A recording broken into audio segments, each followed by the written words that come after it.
What's up, my name is Troy, and welcome to my review of The Last of Us 2. Some of this review is scripted, some of this review will just be me talking about what I want to talk about. The game was a lot longer than I thought it would be, and I did not have enough time to write a full scripted review, so I'm going to kind of give you my thoughts, and I will actually totally spoil a lot of stuff at the end of this video, and I will give you a spoiler warning. But at the top, we'll talk about gameplay, graphics, audio, all that kind of stuff, and we'll talk about the story at the end. That preamble out of the way, let's talk about The Last of Us 2. I haven't posted a video in forever. It's because I've been playing The Last of Us 2. Also, my cat just had surgery. Send Jack some love. First of all, The Last of Us 2 is an 8 out of 10 game. It's an 8 out of 10. It's not a 10 out of 10. It's not a 9 out of 10. It's an 8 out of 10. It's like an 83 out of 100. It's a B. It's a B game. It's a B game. If you've never played The Last of Us before, maybe don't pick it up.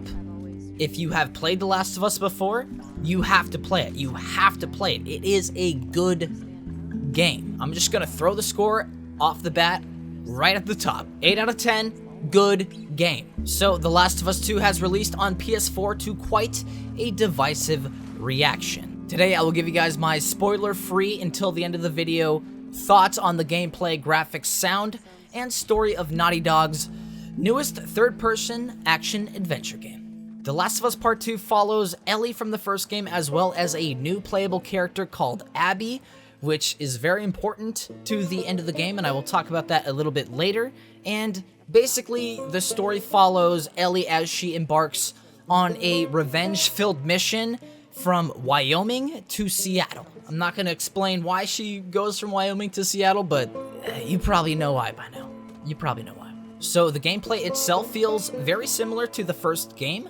It's more of a refresh than a dynamic overhaul of what we actually do.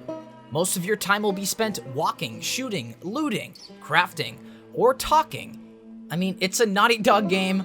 After all, what did you expect? We're gonna walk, we're gonna shoot, we're gonna loot, we're gonna craft, we're gonna talk. Yeah, that's about it. A lot of it, a ton of it, way too much of it. So the thing with me is I don't know if I would call this game fun. Like, it's not like I'm having so much fun right now. This is so much fun. It's an experience. It's something everybody should experience, but fun is just not the word. Some parts of the gameplay are fun, but the game as a whole, it's hard for me to call it fun. Out of all the stuff you do, there's just a little bit too much of everything.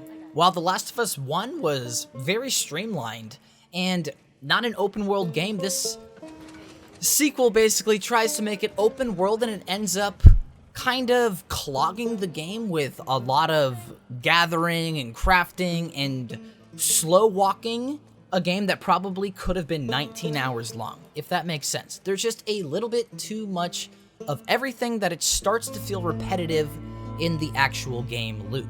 You sort of do the same thing over and over again. Sneak into a building, grab some loot, stealth kill a few people, get bored, whip out the shotgun, and bang, bang, bang, rinse and repeat. You know what I'm saying? If you've played the game, what do you think? The emotions I actually get while playing this game include stressed, scared, claustrophobic, confused, angry, and sometimes just bored. Sometimes just bored. That does not mean The Last of Us 2 is not a good game. I'm just saying you're not going to be laughing and smiling at a lot of the stuff. It's strange. Let's just say the gameplay is good. Alright, I'm going to try and be as unbiased on this section as I possibly can, because I'm very salty that I'm not playing this in 4K 60 FPS on my awesome PC. I'm playing it on my old dusty PS4. So first things first, let's talk about the environment. I'm from Seattle, and they actually did a fantastic job of recreating the Emerald City. There are so many different environments that I've been to in my life throughout my childhood, throughout all of my life, that I get to visit in this game. Some of the examples include CenturyLink Field, which is called...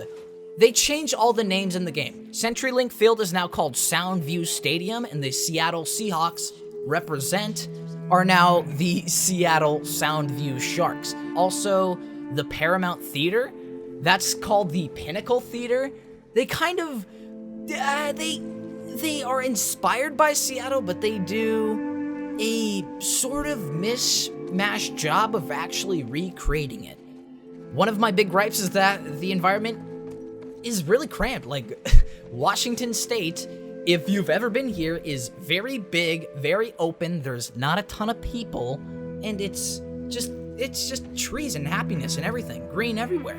This game takes Seattle and goes, all right, if it's this big, we'll make it this big, which is, it makes sense for a video game, but like, somebody from Washington goes, it's a little odd how crammed they actually make it, because if I know one thing about the state that I live in, it's big, it's open, you can go anywhere. But this game goes, no, it's small, it's tiny, and you can go in one line. But back onto graphics, it was hard for me busting out the PS4, the old 1080p 30 FPS machine, because, my god. Yes, I know it's the end of the console generation for PlayStation and the PlayStation 4, but this game had some really weird graphical problems, if I'm not gonna lie.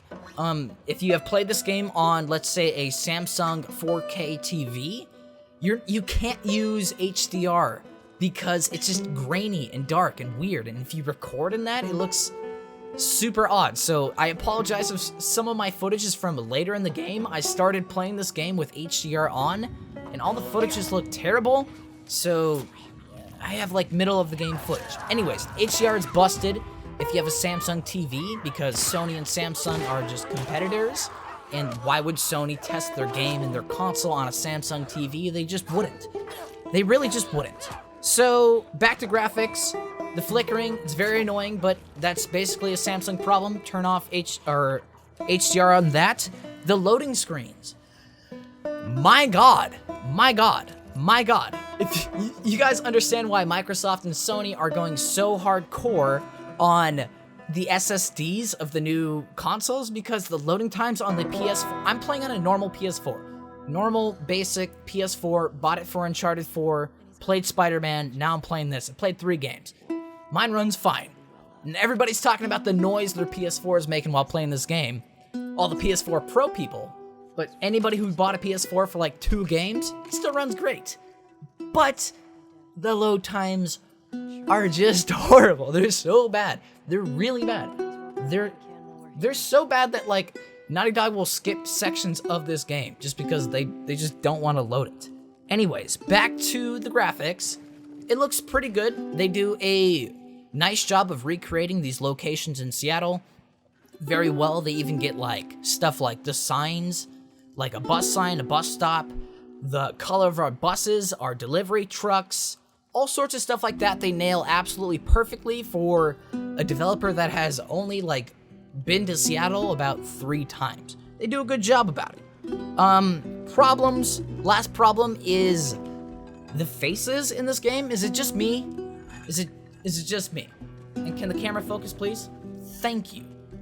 Is it just me, or does Ellie's face look really weird sometimes? Sometimes it has like an outline, like a cartoon, like a black outline outside her face.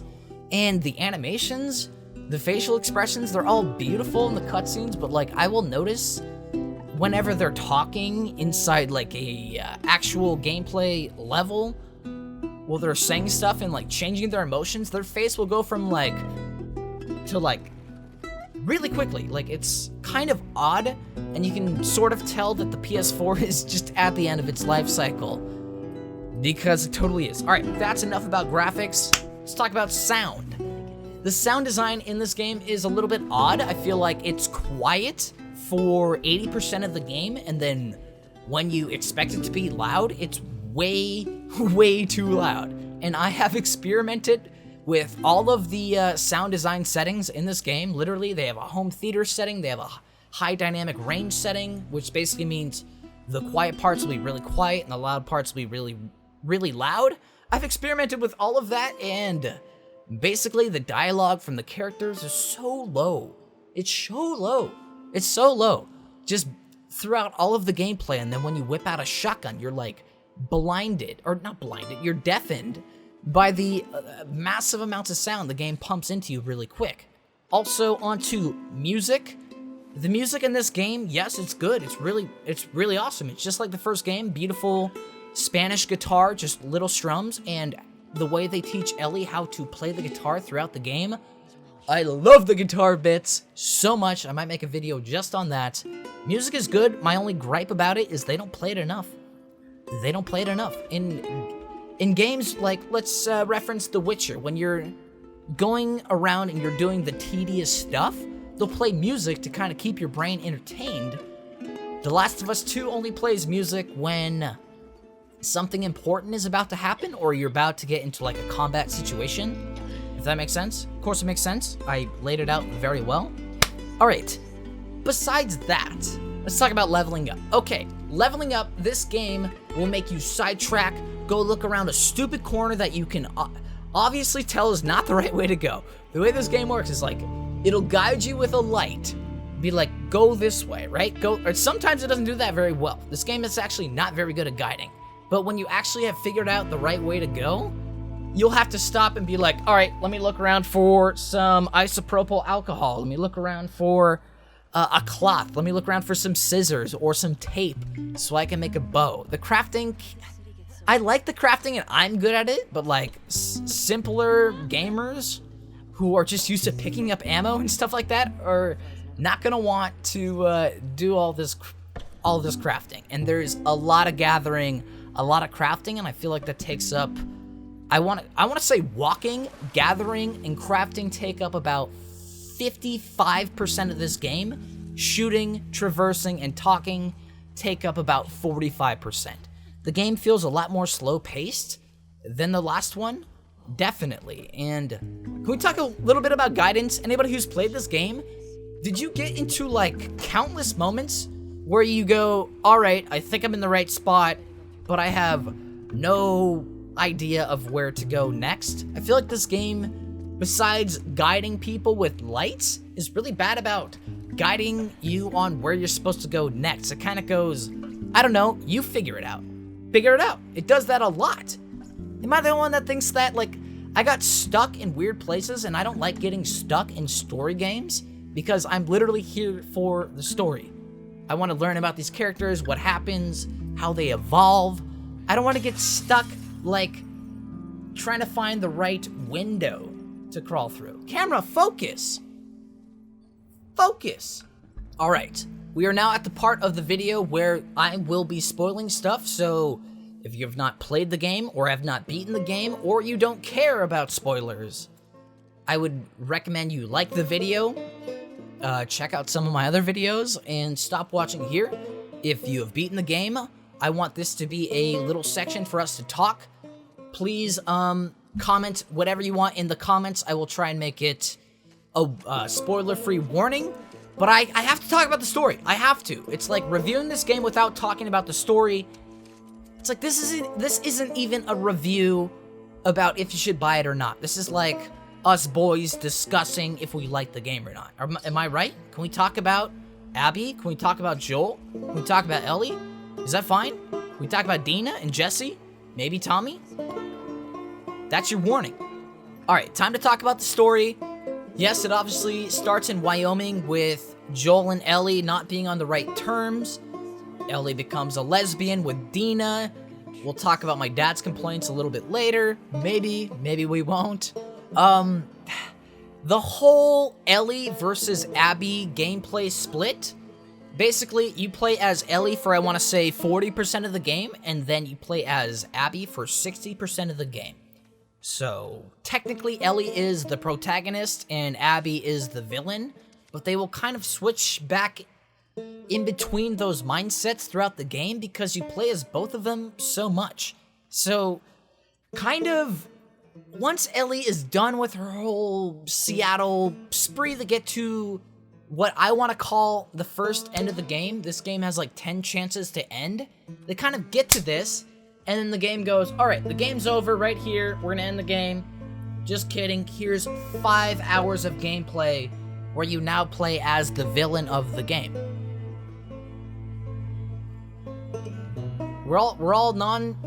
We've played the game, right? Abby kills Joel because Joel killed so many people, so many fireflies, as well as her father, who was the doctor who was going to make a cure for the clickers, because Ellie is obviously immune from the disease. So that's kind of one of the... I feel like that moment in the game when you realize that is when I went, okay, I like this character. Because when you first start playing as Abby, you're like, what? Abby? Who is this? I didn't even realize it wasn't Ellie until I had the subtitles on. I'm like, what? Did Ellie start working out? Why are her arms so damn big?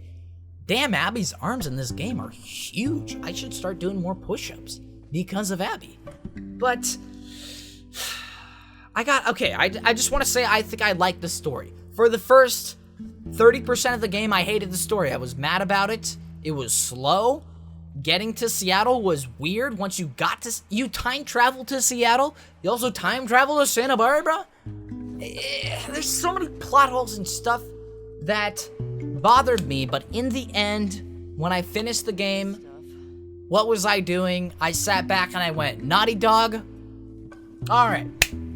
And I gave a round of applause to Naughty Dog because in the end, it all wraps up.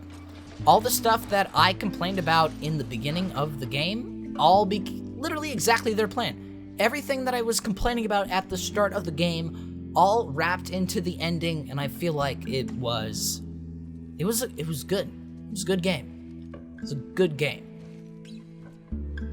I don't even know if I have any more words at this point. I feel like, yeah, if you played the first Last of Us, you have to play Last of Us 2. If you're a fan of Uncharted, go buy this game, you know? But if you have no interest in slightly horror, action, adventure, third-person games, you don't have to buy it, but 8 out of 10. 8 out of 10. He passed high school, The Last of Us 2. It's a good game. I recommend that you play it. I really enjoyed it. Was it fun? Was it joyful? Was it like, oh my god, I'm so happy after the end of this game? No, I'm like heartbroken. I'm like confused. I'm a little bit angry about some stuff. But that means it was some good content. It's like, does every Netflix show end with you being like, that was so good, that was amazing? No, it doesn't.